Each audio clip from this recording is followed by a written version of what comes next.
بسم الله الرحمن الرحيم وعلى آله وأصحابه أجمعين أما بعد السلام عليكم ورحمة الله وبركاته.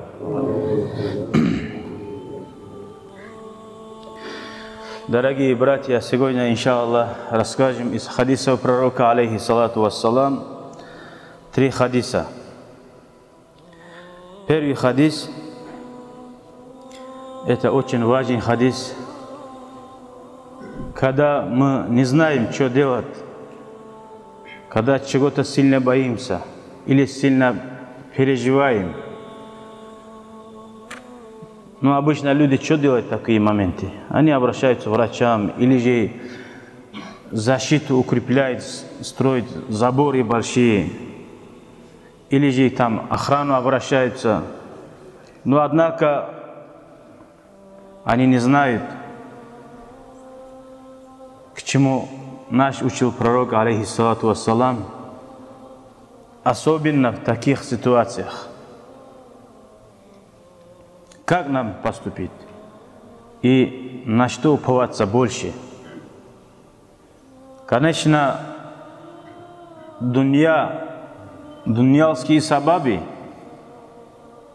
мы должны тоже употреблять.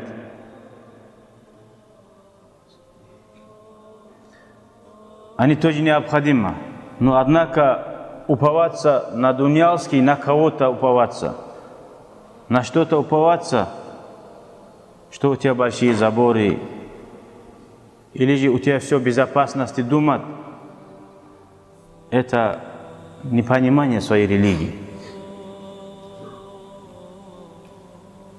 Вот хадис, слушайте, Адабуль Муфрад, 276 хадис. Из книги Адабуль Муфрад. عن عبد الله od Abdullah radiyallahu anhu قال إن الله تعالى قسم بينكم أخلاقكم. Всевышний Аллаху Та'ала делил, говорит, между вами ваши нравы, говорит. Нрав человека тоже распределено. И она написана. Какой человек, какими нравами он будет жить. Пока он не родился, уже все написано про него. Кама кассама байнакум арзакакум. Как же Аллаху Та'ала выделял, написал ризк каждого человека. Сколько он будет кушать, сколько он будет пить, сколько он будет дышать, также и про его нрав написано. Какой нрав будет у него. Мы знаем, все человек, пока аджал не придет, он просто так не может умереть. Как человек не может родиться, сам по себе же не может родиться. Пока время суждено, которое ему родиться, он не родится. Если не суждено родиться, он не будет родиться, пока столько лет не пройдет, пока время это не наступит. Также, Аллах, именно так же он не умрет, пока время его не наступит. Вот Абдуллах говорит, радiyallahu анху, он от себя это же не может говорить. Как это написано, никто не сомневается. Вот, когда он родится, когда он умрет, каждый мусульманин знает, что это уже распределено Аллаха. Также нрав человека говорит. Здесь что-то может непонятно будет человеку. Раз нрав так написано, ну какая моя вина, что я нехороший? Ответ к этому, иншаллах, придет в конце. Дальше продолжает. إن الله تعالى يؤتي المال من أحب ومن لا يحب. И Аллах говорит, дуня это мал, имущество дуня дает, кого он любит, тем, кого он любит, и тем, кого он не любит. Цена дуня нет у Аллаха. Возле Аллаха эта дуня ничего не стоит. Он кому угодно это может отдать. Ну, например, ты свою дочь за кого угодно же не выдаешь. смотришь, стоит это человеку выдавать или нет. Потому что ты ценишь ее. Она важна для тебя. А то, что ты не ценишь, ты его бросаешь. Неважно, кто его возьмет, где она останется. Так для Аллаха это имущество, дунья, это мирское богатство, цена нету. Он, Аллах, это кому угодно может отдавать это. Как он решит, ему отдаст. Но для него это не имеет никакого уважения. وَلَا يُعْدِي الْإِيمَانَ إِلَّا لِمَنْ يُحِبْ. Но однако Аллаху Та'ала не дает иман, вера в Аллаха. Не каждому дает. Кого он полюбил, только им Аллах это дает. Если нам суждено находиться в мечети, быть среди мусульман, это Аллах, это большой ни'мат и признак, что Аллах нас полюбил. Поэтому мы просим у Аллаха, не хватает, что нас Аллах полюбил, мы тоже должны любить Аллаха. Чтобы мы были из тех людей, которые Аллах их полюбил, и мы Аллаха полюбили, и были искренним для Аллаха. Это дуа важный для каждого мусульманина. Всегда постарайтесь сделать дуа: о Аллах, сделай меня из тех людей, которые ты их полюбил, и они тебя полюбили и были искренни. Иногда мы говорим, любим Аллаха, но однако у нас дела не совпадают. Ложное это убеждение. Любить это следовать. Когда ты говоришь, кого-то любишь и делаешь те вещи, которые его гневают, значит, ты не любишь. Или же сам себя не можешь понять, ты любишь или что делаешь. Дальше продолжает хадис. Видите, в одном хадисе сколько смыслов. Ну, мы какие-то моменты догоняем, остальное Аллах лучше знает. فَمَنْ ظَنَّ بِالْمَالِ أَنْ يُنْفِقَ. Кто будет жадничать? То есть, Аллах же сказал, эта дунья ничего не стоит. Но для тебя она очень важна. Каждая копейка для тебя важна. И ты не можешь расходовать ради Аллаха. Когда что-то хочешь расходовать, там какую-то мелочь ищешь в кармане, у тебя там здесь 1050, сколько денег нет. Однако ты ищешь самые мелочи. Вот пророк, алейхиссалату вассалам, говорит, если у тебя такая болезнь, настолько ты жадный, каждый человек балил инсану, Аллах говорит, балил инсану аля нафсихи басира. Каждый человек знает себя. Ну посмотри соседям, другим братьям мусульман.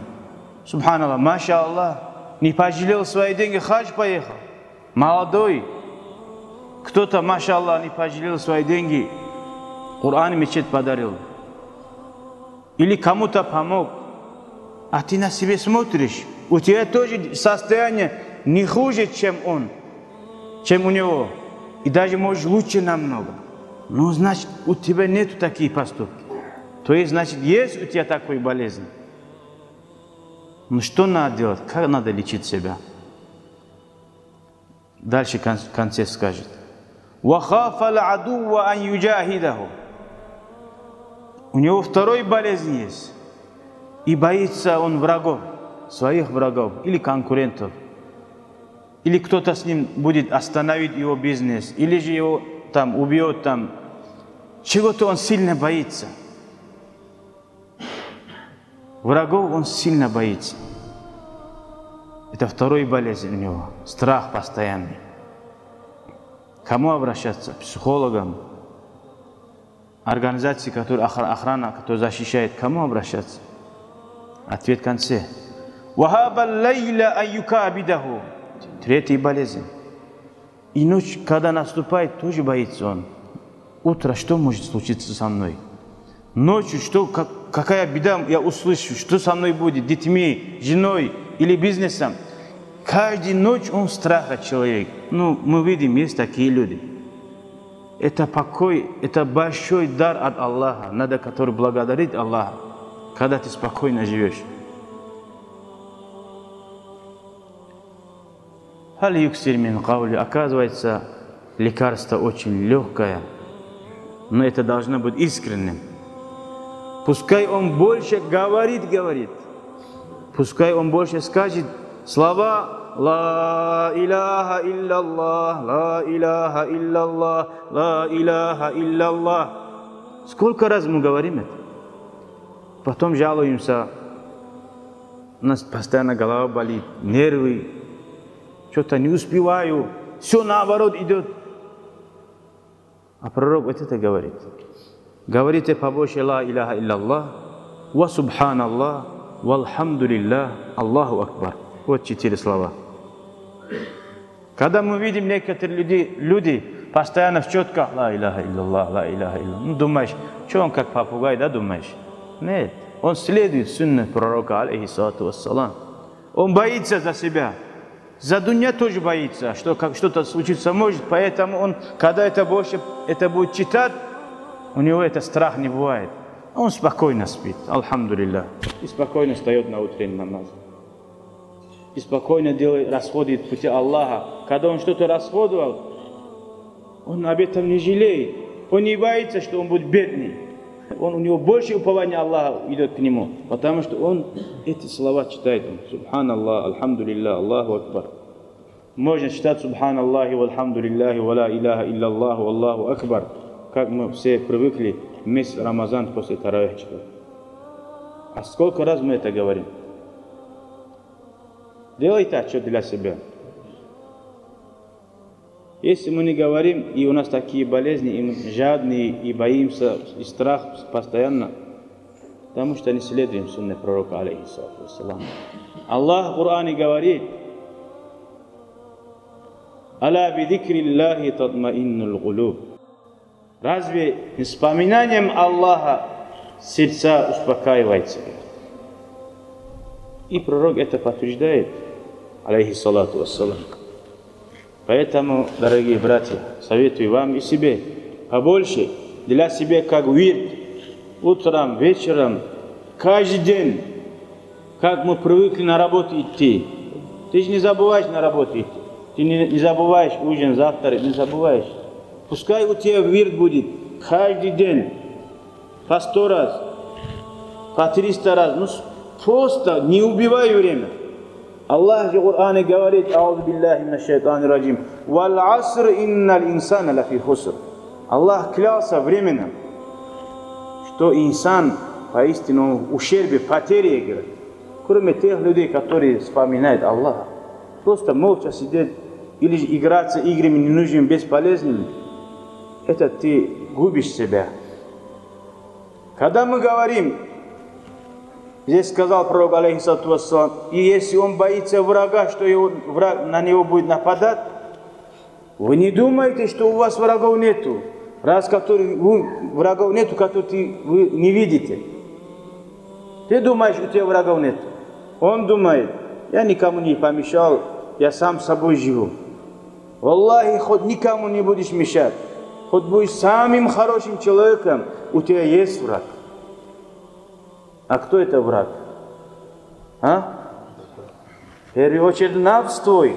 Всегда твой нафс больше всех тебе вредит.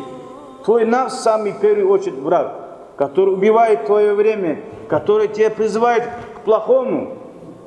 Вот твой нафс.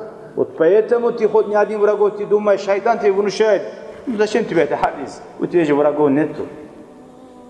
Во-вторых, шайтан, алейхиллана, проклятие Аллаха, он клялся Аллаху, когда был такой спор: до судного дня я буду их заблуждать, говорит. До последнего дыхания шайтан не оставляет тебя. Он всегда будет стараться тебя призывать к заблуждению. Или же, если он не может призывать тебя там на разврат, ты не идешь где в клуб, ты не идешь где зина делают, ты не пьешь, Ты думаешь, чистый человек, у тебя врагов нету. Нет, шайтан что сделает? Он хитрый. Шайтану не сколько лет, как нам 50-60, он несколько тысяч лет, один Аллах знает. Опыт большой. Шайтан внушает тебе свои благие деяния испортить. Тебе заставляет упрекать брату то, что ты делал. Разве не я тебя поддерживал? Разве ты из-за меня не стал на ноги? Вот начинаешь упрекать. А для упреки, чтобы ты ему упрекал, какая же должна причина быть? Просто так ты же не пойдешь, ты брату упрекать. Если он благодарный, такой спокойный, да? Но один момент шайтан через его стороны, там друзья скажут, вот он про тебя так говорил. Или же он, видишь, он не как ты поступил. Ты ему так сделал, а он так поступил. Ему надо вот так поступить. И ты начинаешь, брат, видишь, неблагодарный. Вот оно слово. А ты что, когда что-то делал, чтобы он тебя благодарил? Или ради Аллаха делал?